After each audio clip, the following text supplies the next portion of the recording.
Okay, it is Wednesday, July 16, and John Sibley Butler's birthday is on Saturday. If you don't know about it, he's gonna throw an amazing shindig. Llewellyn King is flying for that, and they're gonna have a mutt wrestling match. I'm putting my money on Llewellyn because John needs to fight him on his knees. So anyway, we have a great show today. We're going to be talking solar energy. We're going to use dynamic pricing on the tickets. We have a great guest. We're going to be talking solar energy. And but before we get going, let's have our own John Sibley Butler play some music. Back before I was a movie star, right out of Franklinton, I had the picture of another man's wife tattooed on my arm. A pack of Camel cigarettes in the sleeve of my t-shirt. I headed out to Hollywood just to get my feelings hurt. That town'll make you crazy. Just give it a little time. You'll be walking around in circles down at Hollywood and Vine. You'll be waiting for a phone call on the wrong end of a broom. That town would make you crazy, crazy as a loon. All right, Johnny. Woo! So the ERCOT market seems to be pretty steady. Nothing major going on. We've been dealing with the floods and all that, and I talked to you guys last week about my trip to India and what a great opportunity that is. But one of the things that it strikes me excitingly is that with renewable energy and telecommunications, 5G and beyond, people can build their own thing in the middle of nowhere. You don't have to wait for the city or the whatever. You can build your own village, your own palace, your own church, whatever you want. So it's just amazing how things continue to evolve. We were talking about last night, a bunch of guys about how far we have come in innovation and technology. And obviously, Johnny, you have been a pillar of that in Austin with not only teaching but with building companies and all that. And we have a great entrepreneur today with us. So what are your thoughts? Well, I think that when we look at the hardware of what we need to build, it might be a bit different now. I think that all the things that we need to build might be made in China. I don't think we can just go down to the corner store now, everything from transformers to other kinds of things. So and if you look at all of the transformers that were blown out historically in storms, they're still waiting to get them back online. So the untold story is that even the hat that the president wears, the MAGA hat, was also made in China. So we have an interesting kind of situation here, I think. If I want to build my own, electrical components around my house, I'm not sure if I can get the manufacturing from America. So it's a catch-22, where on the one hand, we want to be as sufficient as we can in America, but on the other hand, where's the supply chain? So I think when you look at the supply chain of any kind of industry, especially where we are in terms of the energy for the grid, the question is, where are you going to buy everything? And the answer is, you're not going to get it in America. And so with the tariffs, which is a tax on me, by the way, as the tariffs increase, it is an unprecedented kind of situation that we have for business enterprise. It is unprecedented for the supply chain that we have. And my opinion is that as we move toward all of the things that need electricity.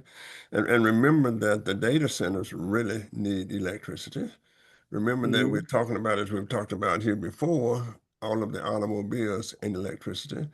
And so the question is, can we purchase in America what we need to supply on the hardware side Mm-hmm. that's necessary for the grid? So I think I've been looking at that. It's an interesting unstructured problem. And it is a tough unstructured problem because I happen to think that we might be going toward a Pearl Harbor in terms of electricity in Austin Mm-hmm. and in Texas and in America. So I think we look at the hardware stuff. In addition to that, if we look at what's happening in the world, and I'm shocked at how we are now going after Putin. And remember when Nixon went to China, he went to China to secure China away from Russia. That is, Mm-hmm. there was a interesting dynamic developing between the Chinese and then the Soviet Union. And President Nixon went to China to bring the American into the equation. And of course, they became the manufacturers for everything. And remember that if I wanted to manufacture something, we had to share the IP. And then I think in '08, what happened is we kind of cut back on their chips. And then they switched all of their resources from just doing cities to getting into the technology stuff. So we're gonna have to cooperate with the Chinese. I think it's too much of an adversary. Too many people want to fight a war with the Chinese. We need to sit down and say how can we work together with the supply chain. But I do think there's a fear that China is doing what Europeans did in the 1300s in terms of being the big dog, if you will, in the world. Having said that, Andreas, if you look at all the great stuff that's happening in terms of innovation and entrepreneurship, I just had lunch with the owner. He's deceased now, but he founded Golfsmith, and his grandkids are very entrepreneurial, and they're doing all kind of shops in Austin. They're going to school, they're finishing school, and they're very entrepreneurial. So you see the trend that happened in the 20s and 30s where in American communities like where I grew up, where then the doctor might also own the malt shop, the doctor might also own the restaurant because there was no flow of investment money. But Americans will always find a way to beat the system, whether it's when we said, okay, we're going to switch investments from one kind of investment to help America out, America will beat the system. People will beat the system. Just like in the Soviet Union, they turned the entire country into a whole economy that was a capitalist economy within a communist economy. So I think in addition to what we see on the news, the question is, what kind of things are people doing to actually beat the system? What are they Mm-hmm. what are they doing themselves? And Andreas, that comes in your comments about, hey, we're very entrepreneurial and we can perhaps provide our entrepreneurship spirit. But here's the question, Andreas. When we had World War, when we were bombed by Pearl Harbor, America had two aircraft carriers and Japan had seven. In 6 months, America had 40 aircraft carriers because we did the manufacturing. Mm-hmm. We did the airplanes. General Motors switched from making cars to making tanks to making airplanes. We can't do that now. We do Mm-hmm. not have the capacity to respond to the world, whether there's a war or somewhere else. But what we do have is the high technology bullets and rockets that can knock on your door and look at you and say, "Yeah, that's the one I want, John Butler." Bam, right? So I think with the economy we are unprecedented because at one time we wanted the capital to flow throughout the world, and I think and we shouldn't demonize China. Take your hat off to them for getting billions of people out of poverty in one generation.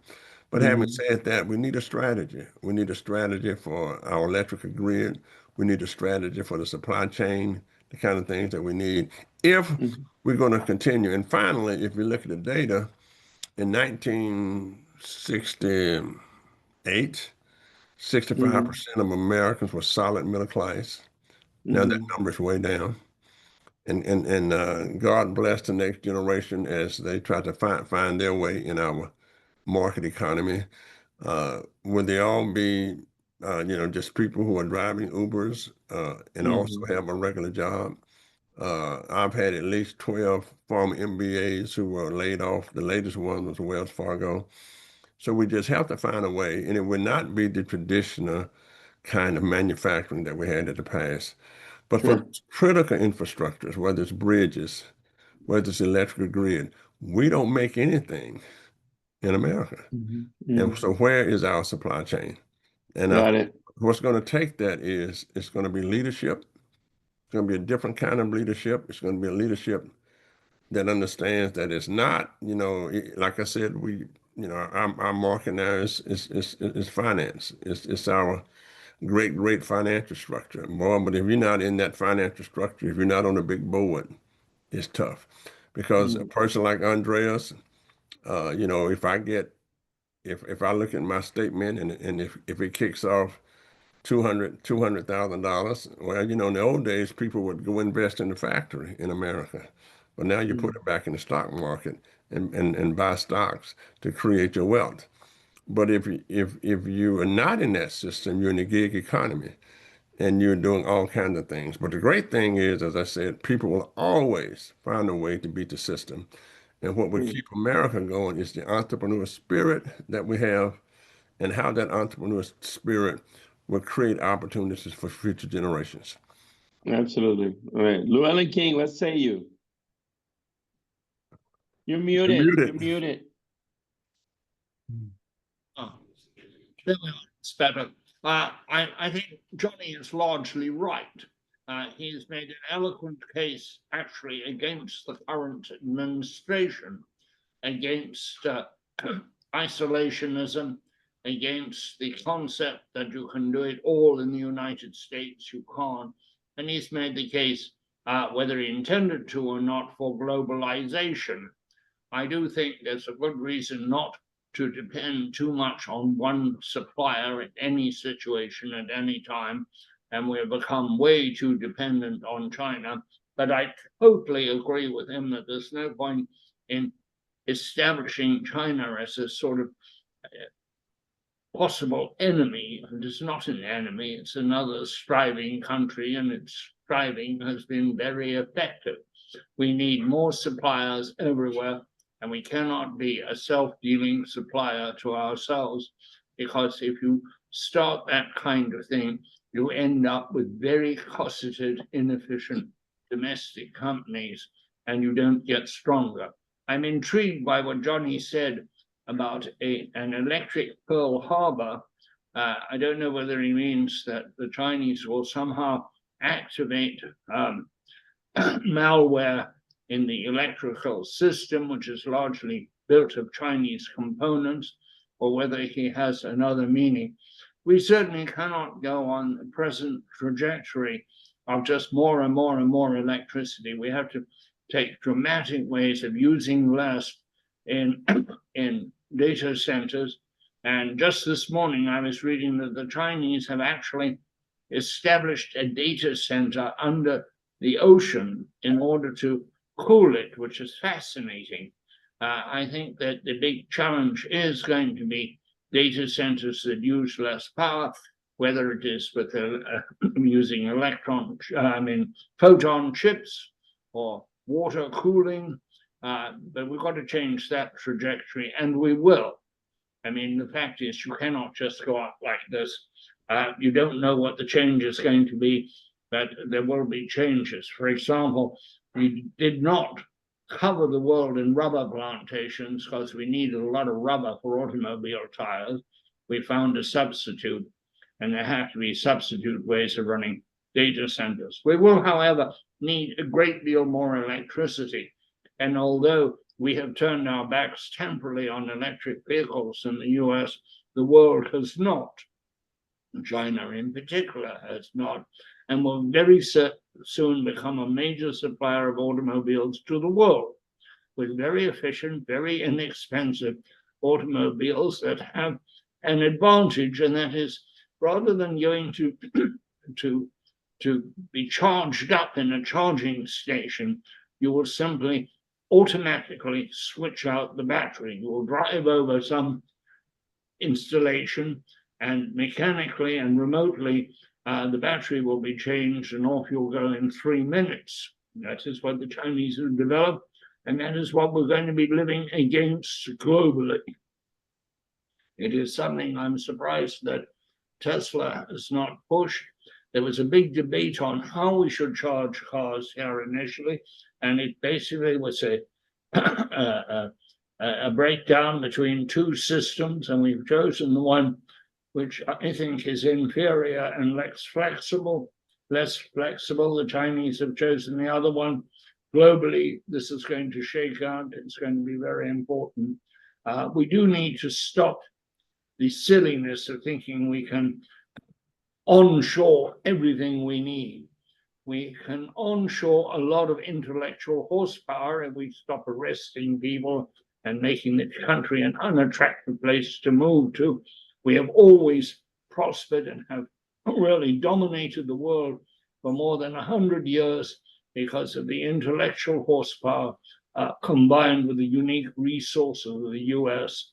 If we tamper with those very well-known, well-tried and tested pillars of our strength, we are taking a very dangerous path. Isolationism has never worked for anyone, and I don't see why it should suddenly work for us reinvented. And I'm just so anxious to hear from Samuel, our guest, because I think he may be part of the solution. Absolutely, absolutely. And before we get to hear from him, let me briefly introduce him. Samuel, it's a good friend, and we are looking forward to enjoying his company. He founded Solvari and has a lot to tell about his kind of vision of the future. I, was sharing with him earlier that, I hope that there will be a solar system on every house and every building, commercial, industrial. And so the market in that sense is just starting, and the opportunity continues to be gigantic. So Samuel, welcome to the program. Tell us about you, tell us about your company, and let's get going. Yeah. So I have been in the solar industry for over 20 years. I'm an environmentalist at heart. When I was in high school in the 90s, I started their environmentalist club and got recycling going at the high school. So at a very early age, I was very much influenced by the climate crisis that was being highlighted by Al Gore when he was running for president. So he took that to heart and decided to put my skill set towards creating technologies to help us out of the train wreck that we were slowly driving to and still are, right? It's hard to believe back in the 90s and the 80s, we realized this, and here we are still behind the ball, but I'm here to help. I've been working on technology solutions for many years, have brought dozens of products to market that have helped reduce costs and make installation faster, increased reliability. And and Solvari started in 2021, and it's an all-in-one residential solar panel. And so basically what we've done is we've factory built the solar array so that you don't have people up on your roof with 450 parts trying to, figure out how to put it all together. So we have one of our panels right behind me here. And so once you've done factory assembly, right, it's just lift it to the roof, screw it down and plug them together.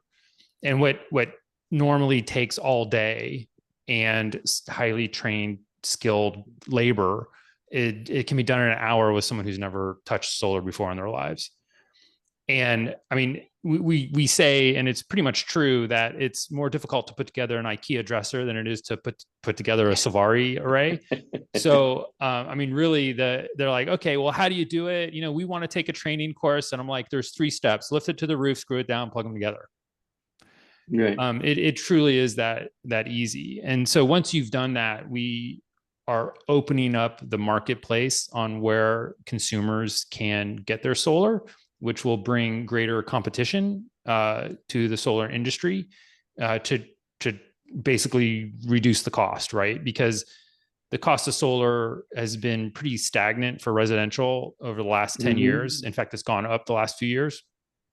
And Solvari is here to flip the script and to drastically reduce the cost. And we've proven that. I mean, we just sent out with one of our installation partners a request, proposal request for $2.25 a watt for their solar system. So the average for your listeners across the US is $3 a watt. Historically, last year, it was actually $3.24 a watt. So you can see Solvari is already significantly reducing the costs for residential solar. So Sure. that's what we're doing. That's what we're here for. And yeah. All right. Well, real quick, tell us the journey that you're in. So, early stage company, are you available, let's say, in Home Depot or Lowe's, or what is your go-to-market strategy? Yeah. So we did do we call a pre-production run, and we sold out of that stock, and we are transitioning the company to full production capabilities. So we expect to be commercially available in Q1, maybe a little earlier. And will be available through, you'll be able to buy it from our website if you're a homeowner. You'll be able to get it from your local trades, plumbers, electricians, roofers, or from solar installers. So there's going to be a lot of avenues to get the Solvari system. Okay. Johnny? Yeah, it's very interesting because you've been around a long time. Yeah. I mean, the solar industry has been seeking a place in the economic system for a long time. And when I play golf, as I do around the globe, and we see a solar system, somebody would say, tee it up and knock it out from the top of the house, right? Oh, that's happened. I've replaced panels that were broken because of golfers, for sure. Well, it wasn't me. I hope they didn't have cameras. Maybe that was one of your balls, John. We'll have to have an offline discussion. So my question to you is, where is the industry now? Yeah. It seems it lags and it comes back. And there are countries now where 61 to 70% of the I think is Iceland maybe where the sun only comes out 3 times a year and they do solar, and 61% of everything is electric. But America is a different animal. I mean, in Texas we treat our houses like our mansion and our cars like our horses. We don't like we don't like too much change. So where is the industry now? Tell me about your startup. Tell me what you're trying. Are you just selling from home to home? Are you trying to get contracts with America to do stuff in the context of military bases? Just first of all, where's the industry now? We went through under Obama. It was a good time. Obama really stressed that, especially in California, which really, for the combustion stuff in Texas, it really sort of, quote, hurt us. The state of Louisiana passed a law that you had to drill, basically. So where is the industry now, if I may ask? Yeah. So, I can speak more. So I've been in all parts of the industry. I've done utility scale and commercial scale, but my focus in the last several years has been on residential. So I do have a deeper understanding of the residential market than the other markets. What I can tell you on the other markets like utility and commercial is that you had mentioned data centers earlier. That is absolutely growing industry. And there is a huge appetite for solar with batteries for long-term backup.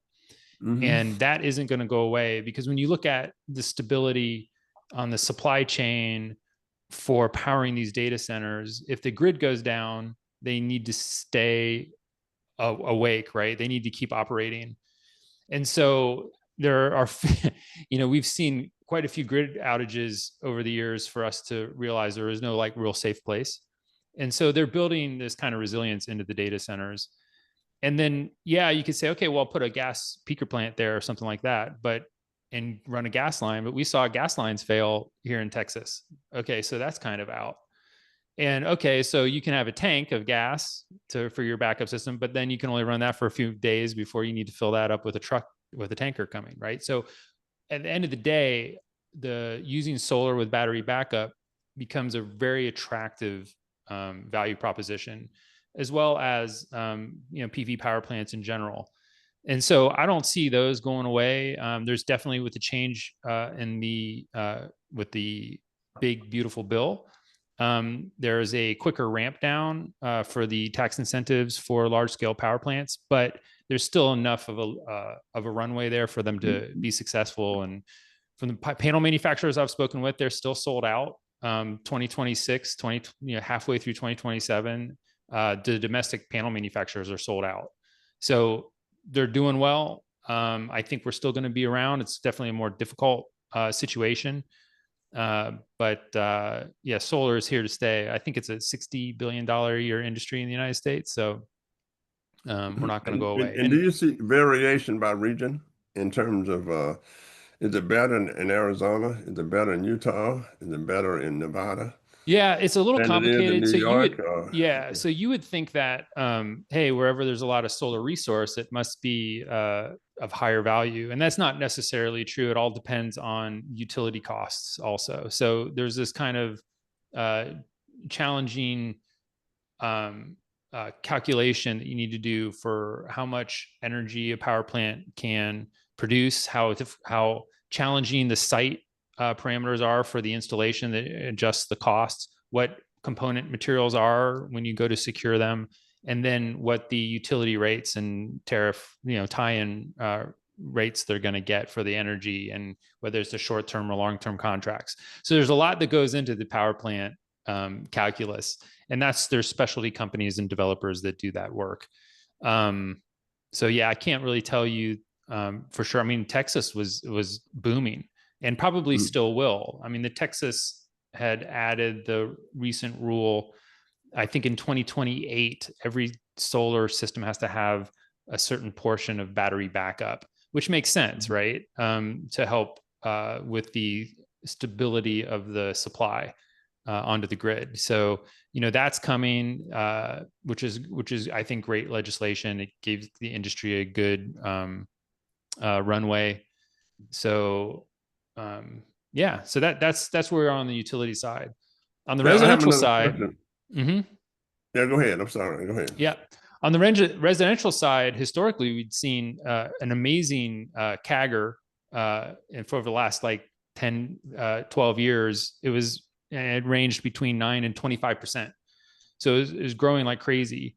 Last year was pretty tough, and obviously moving forward because of the changes and the elimination of the 30% homeowner tax credit, we expect it to slow down in the residential space. So, however, it's not going to go away. There's still avenues to be cost effective buying a Solvari system. We can get you basically right to where it was before the tax credits went away. So we'll be able to come in and be successful.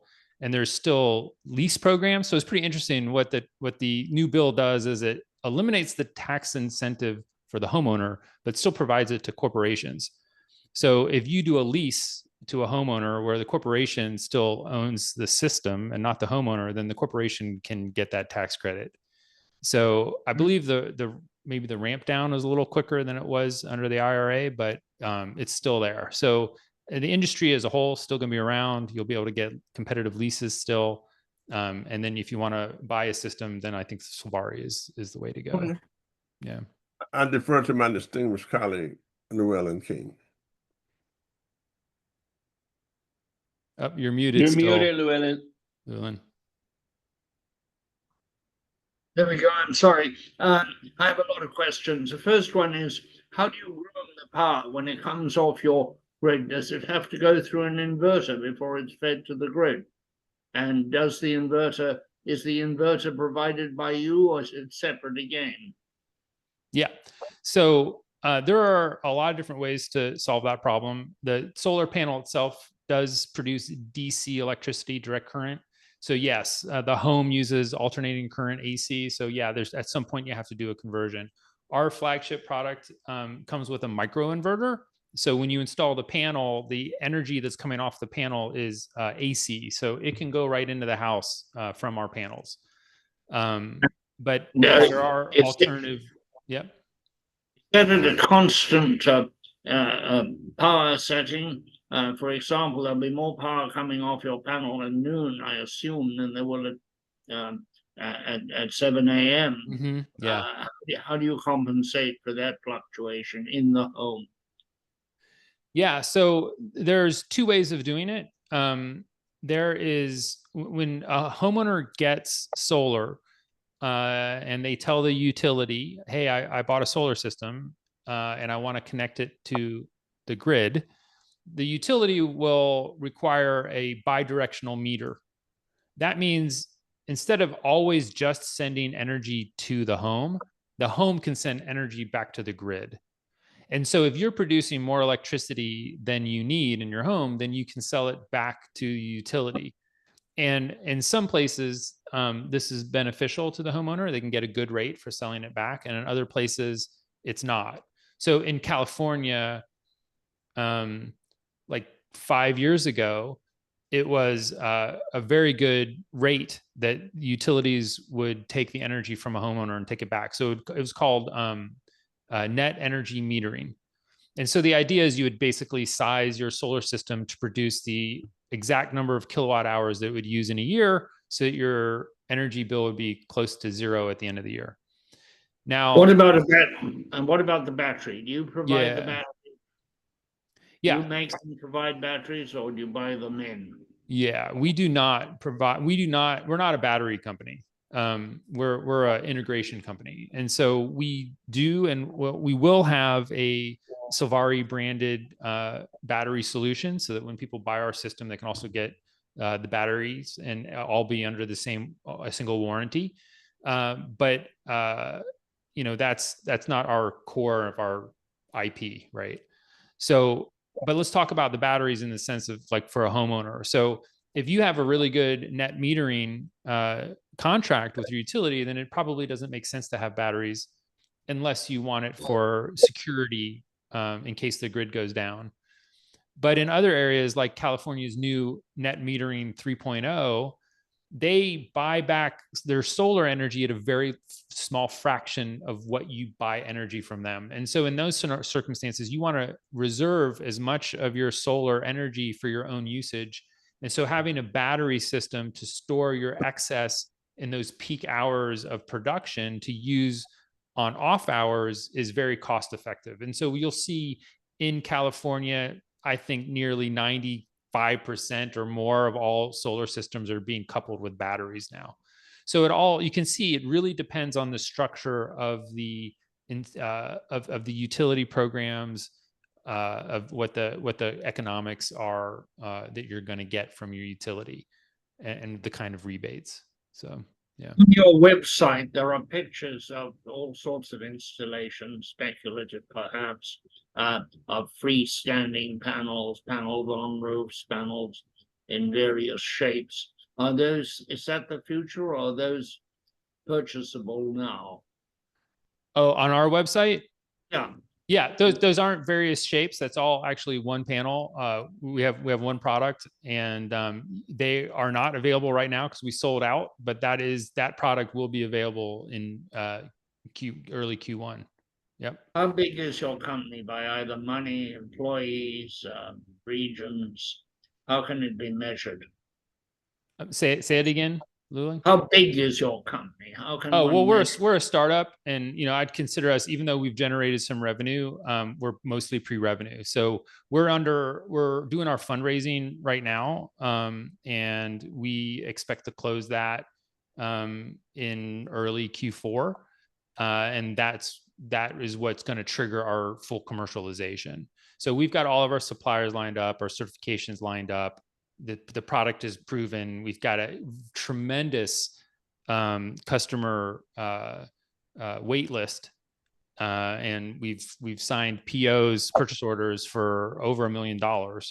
So we're ready to go, and this ship's gonna sail here for sure. Yeah. Two questions. Where do the panels come from? And who is your competition? Yeah, well, we have no competition. The competition is bringing 450 parts up onto the roof and constructing it yourself.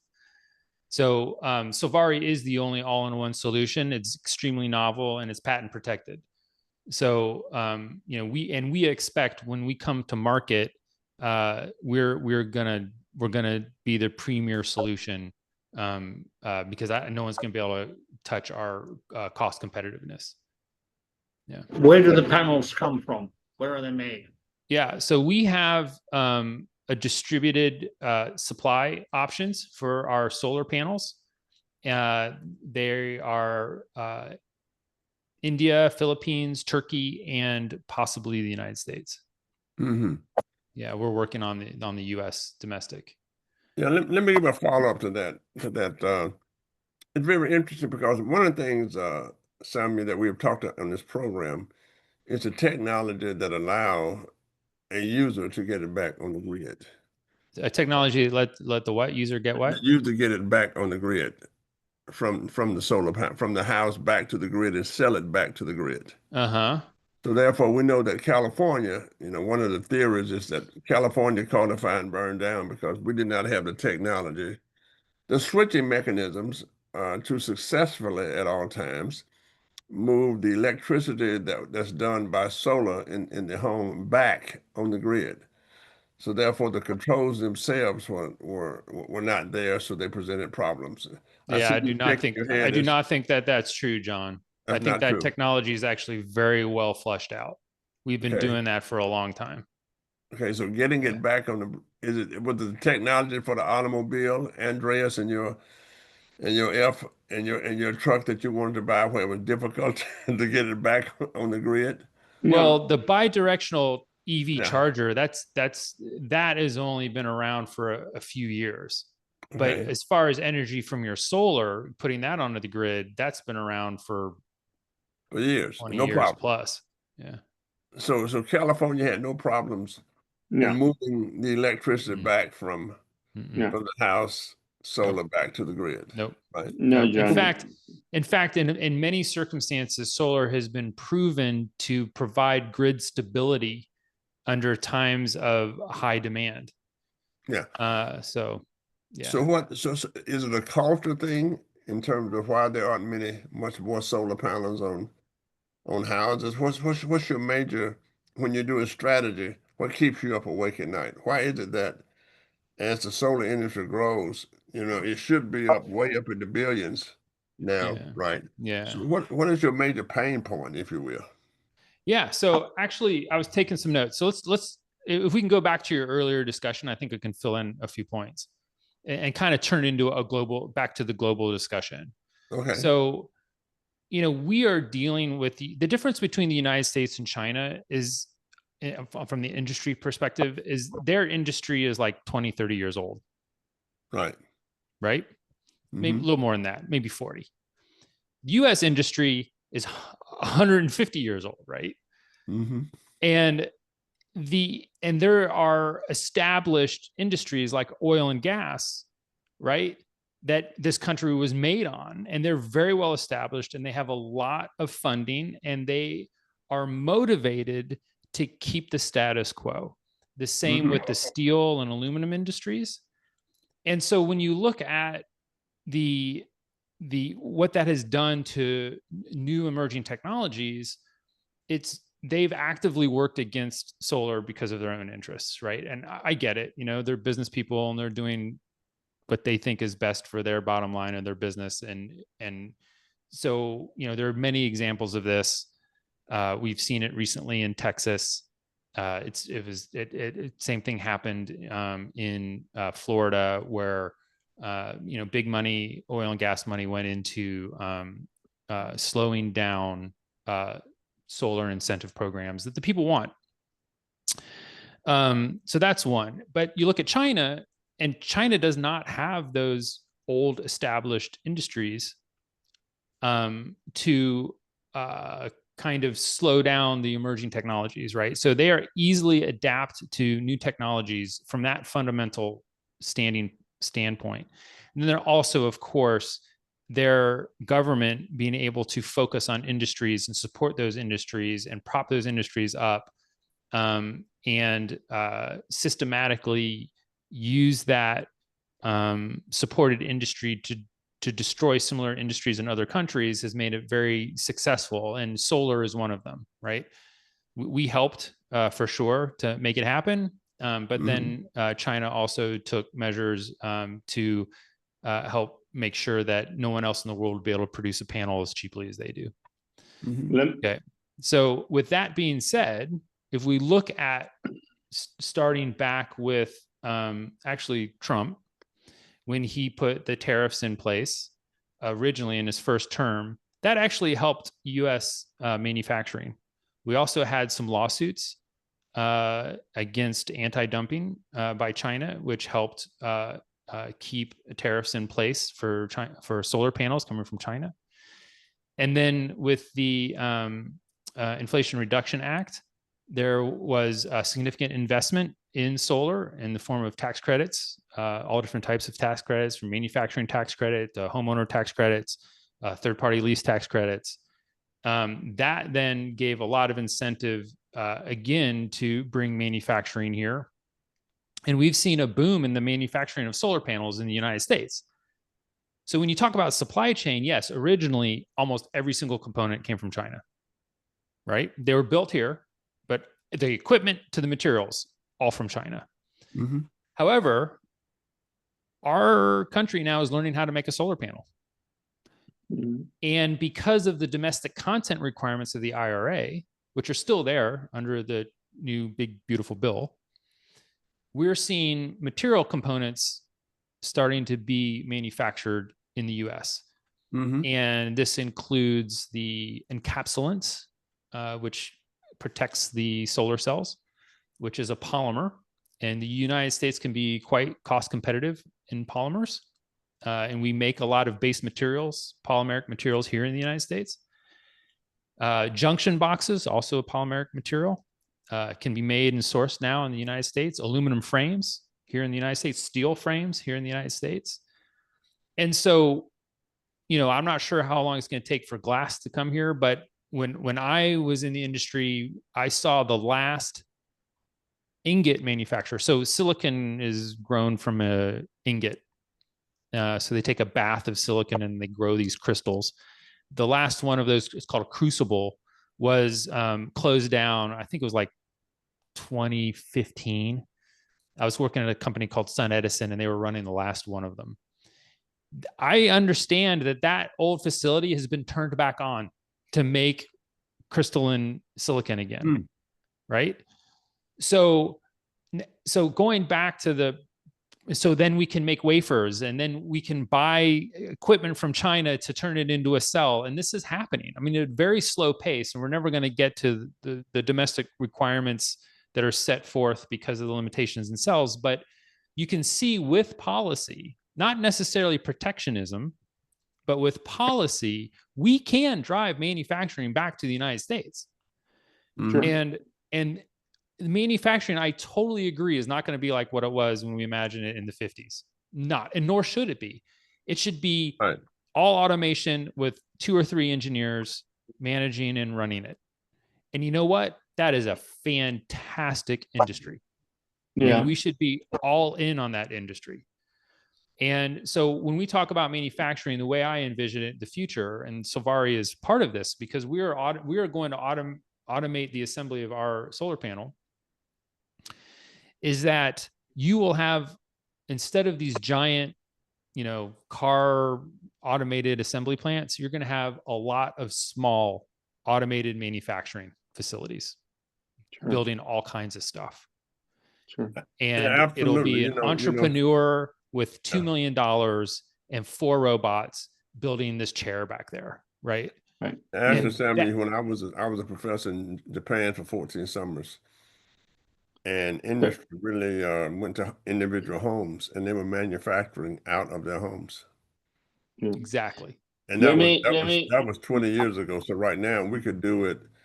We could take a family home and have a component of manufacturing for anything, whether it's in the barn, in the backyard, and have a contract with them, and they get the supplies, and it's done by software And a and a 3D machine, printer 3D printer, and right? some robots. Yep. so let me chime in real quick, but because the challenge, Johnny, is really the sort of the legacy and the status quo. And what I love about Solvari is that it's really removing the complexity of doing an install, and making it so that anybody with even with a beer can build this thing quickly. But the biggest challenges of solar, and you know, the single most important policy that could be enacted would be if we were really serious about driving the innovation of the future of the grid, is that we should mandate that every house and every commercial and every industrial building should have solar panels and energy storage built in to take care of its own needs. That would transform the country quickly, immediately, and would free up the rest of the utility scale production to handle all the amazing manufacturing, data centers, robotics, and crazy thing AI that are coming. Because we're not going to be able to build enough power plants to take care of all the things that we need, and we need to turn every house and every building and every office into a power plant. And that's where Solvari comes in. So the key issues of why isn't it happening? So clearly electricity is cheaper in the Midwest, all the way from the Dakotas down to Texas, than on the coast. And the price that Samuel is talking about per watt, $3 per watt, is at the residential level, or even $3.25. The utility scale, that is 85 cents per watt. So he's basically delivering a solution that is $1 cheaper, $2.25, whatever it is, and he'll get it to $2 at some point. So that's going to be a huge advantage for him. So the upfront cost is a limitation. The other thing about it is that houses are not built to track the sun, you know, southwest orientation, right? When you go into a neighborhood, these houses are built for maximum square footage return on investment, not for solar orientation. So some houses, you know, fit well, and some houses don't fit well. So that's part of the problem of why not every house has one. And then you got obviously local regulations, so on and so on. And then you need energy storage. And the energy storage prices, Samuel, I don't know where you think that's heading, but it's heading down, but it's still heading down. Yep. But it's still 3 times or 4 times the solar panel per watt, right? I don't think so. Well, how big is it? Wow, that's interesting. I don't think of it as pricing that way. You know, what I've seen is that because it all depends on what your objective is and how much battery and, you know, what the needs are. So, you know, I've seen it add a third to a half of the cost. So, of the system. Yeah. Right. So, right. So it needs to come down because you're only getting 4 to 6 hours of backup, right? Right. So, right. Right. Yeah. So, but that needs to also be factored in, Johnny. And then ultimately, you know, the other thing that I like about what Solvari is doing is that it's kind of not. It's implicit in what we're saying, but it's not. It's, and you know, and Samuel knows this. Is by removing having a specialty people delivering this, he opens up the business model to anybody who's a roofer, anybody who, you know, so a lot of more installer companies will emerge, and that will drive the price competition. So let me you said it was very interesting when Llewellyn asked you what was your competition. You said there was none. That's sort of difficult for me to comprehend. Well, the utility is a competitor. The status quo is a competitor. You know, the regulation. Some people are, you know, some people don't want to punch a hole in their rooftop. I imagine the Solvari solution doesn't require you to punch a hole in your roof. either. So there are a lot of little things that get in Well, the way of. I'm gonna since you're acting like Llewellyn, I'm gonna ask Samuel again. You're covering for him. You're covering Samuel. When you said to Llewellyn that you didn't have any competition, tell me what that means. Well, what it means is that we're competing with what's been done in the past. Okay. And, you can continue to do that and continue to get your solar at $3 a watt, but there is no path forward under that technology to drive any more cost out. Okay. And what Solvari is saying is that, hey, we are coming at residential solar from such a new perspective that, and what our technology provides, what Andre was saying, is a new path that the other technologies can't go down. And so that's why to reduce cost. And so that's why I'm saying on this path, there is no competitor. There is no other all-in-one panel that, someone who's never installed solar before can do in an hour. Doesn't I exist. think that's pretty wild. Yeah. Mm-hmm. That's outstanding. It's Thank pretty, you, Samuel and Andreas, for answering the question. yeah. One thing that I saw in the industry, what are the problems that we had in the residential space, is there had been product improvements over the years, but they were small incremental changes. And no one until Solvari was really willing to take the leap to own everything on the roof. And once you decide to make that decision to own everything on the roof, it opens up the possibilities of what you can do. And that goes back to these. I mean, if you're a racking manufacturer, why would you take on the risk of buying a solar panel and, putting that on your racking? If you're a solar panel manufacturer, why would you take the risk of going into racking? Again, these are established industries that have a hard time breaking out of what they do. Everything is considered a risk. But here is the opportunity for a startup to come in and revisualize what it can be with someone who has the expertise to integrate it and make it happen, which was provided a unique opportunity that I don't, obviously could have been done before, but no one was willing to do it. Okay. Sam, what is the design life of your system? Is it going to last 20 years, 25 years, 30 years? Yep. We have the best system warranty in the industry. It's a 25-year bumper to bumper. And no one gets that, because right now you have somewhere between 7 to 12 different vendors of components up on the roof. The homeowner probably knows a warranty for the solar panel and the inverter, but they don't know about any of the other components, and it's too complicated to figure out. And so some of the components don't even come with warranties. But with Solvari, we're warranting everything at 25 years. So that is super unique. And we're able to do that because it's highly engineered and we know what we're doing, and we've tested it, and we can show that it's going to last for that 25-year design life. Okay. Do you think the change in net metering is going to benefit you? Will there be a rush for people to be self-contained in electricity, or will they still go for utilities that overpay for electricity?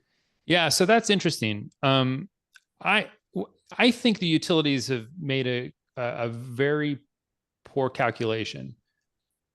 3 years ago or 4 years ago, they should have said, you know what? Instead of being in the production, we can keep producing with oil and gas and dams and whatever we're doing before, but instead of having to try to stop residential solar, they should have said, you know what, we'll do the batteries, we'll do the storage, right? Because large battery storage is always going to be more cost competitive than distributive storage that have to be permitted on a one-by-one basis. And what they could have done is destroyed the residential battery backup and owned it themselves and had a huge industry where they could have made a lot of money. Instead, what they did is try to do protectionism and just make residential solar more expensive and put more hurdles, which pushes people towards more independence. And right now you're looking at, hey, yeah, I can buy a battery system for 10 grand or I can buy a battery system for 20 grand and be self-sufficient for 3 to 5 days, spend a little bit more, and maybe be energy independent for, indefinitely. The one thing, Llewellyn, that's challenging about that is that in a lot of locations, it's illegal for you to disconnect from the utility. That was So my it comes next back question. What is the Yeah. relationship of the self-sufficient to the utility? Yeah. Where the utility is losing a customer. If a new home is built with your system, there's no incentive for the utility to connect or for the homeowner to seek utility connection, correct? Well, I think the utility is motivated to connect because they can just charge you no matter what, because it's a monopoly. Yep. And they have legislation in the local jurisdictions that says if you build a home in Austin, it has to be connected. I don't know if Austin is the right utility, Yep. but I'm saying again, it's established industry protecting itself. Wow. Yeah. Well, I think that's pretty. So we have a lot of stuff because it is a regulated industry, is what you're saying.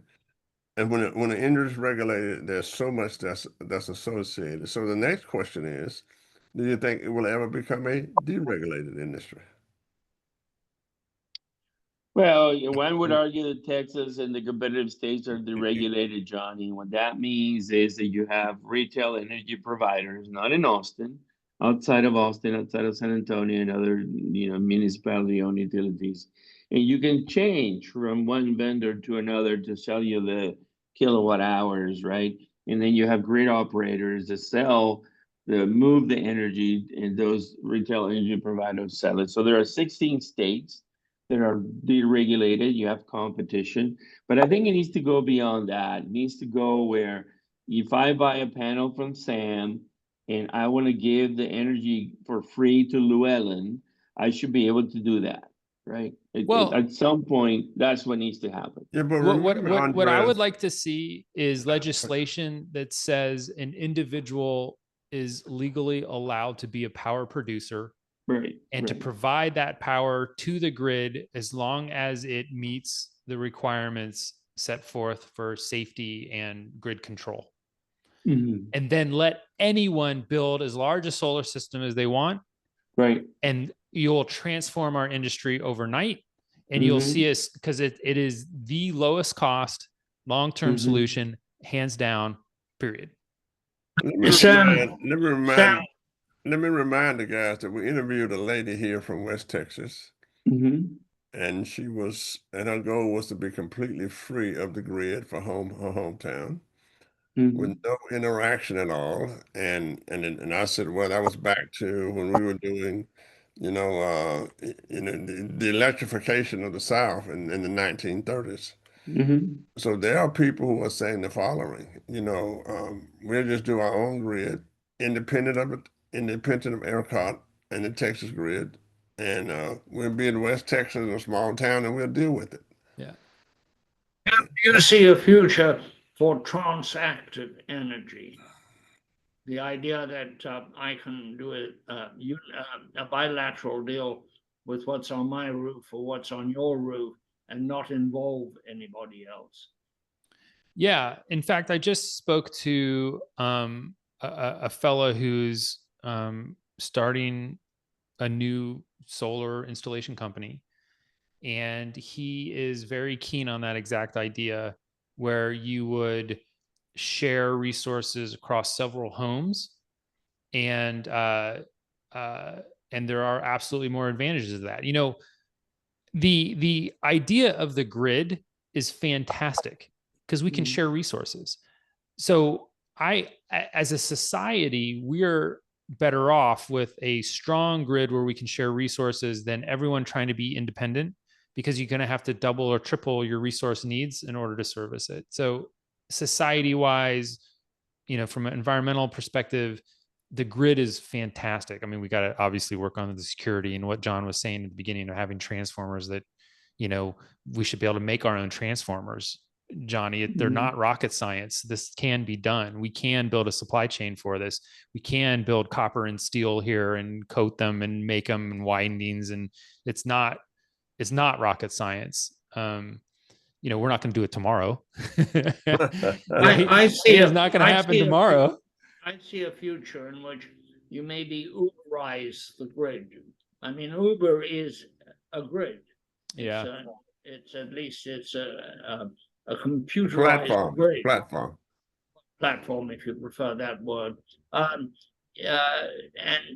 there's a possibility that you could do something very similar with electricity, where available will bid in, and people will get very involved in it. And again, you will have moved the capital costs from the utility to the consumer, in fact, which is somewhat what has happened with Uber, where the capital cost has been moved to the individual and removed from the corporation, which may be the future for a lot of things. It's certainly proved very tempting in B&Bs, in cars, and I understand in boats. I'm not aware of it in detail, but I've heard of it. Yeah. Yep, absolutely. Well, Samuel, tell us real quick I'm looking at the time here. What's next for you? Your fundraising, what's in front of you the next 6 months? Yeah. So definitely closing out our funding round is a priority. There's still time if people are interested to reach out to us and be a part of that. We are working on our automated assembly. So there are several stations where we're working through some grant money that's going to help us set up our initial automation, which is exciting. And we're finalizing some long-term supply contracts on key components of our product, which is great. We've got several suppliers and we're looking to lock that down. And I mean, we expect to hit the ground running and looking forward to, I know a lot of people have been waiting for the Solvari product for a while, and we're really excited to bring it to market. Well, I may have some interns that may want to come and help you out. Well, we're going to have work for them. Sounds all great. All right. Llewellyn, final thoughts, Llewellyn. I think this is way overdue. I think it's got a great future. I hope your assumptions are all accurate, because if they are, you're headed for the big time. John? I think it's been around a long time. I think it's overdue also. And I think we also have a culture issue in change in terms of just like we have a culture issue in going from automobiles from courses to automobiles, that culture issue. And we had a culture issue of going from typewriters to computers. And I think we have a culture issue now of solar, on the house, what it looks like, how people perceive it. And I think it's real. Absolutely. Sam, thank you for being with us today. John, take us away. Okay. In the early morning rain, with $1 in my hand, with that aching in my heart, and my pockets are full of sand, and I'm a long way from home, and I miss my loved one so. I'm in the early morning rain, no place to go. Thank you, Johnny. Bye, guys. Thank you, everybody. It was a All the pleasure. best, all the I best. enjoyed the discussion. You betcha, Thanks a lot. Sam. Give me a shout if you need me. Llewellyn, We'll All right. have you back. We'll have you Sammy, back. Andres, let's work with Sammy on his funding. Okay. All right. Absolutely. Righty, bye-bye. Absolutely. Take care, guys.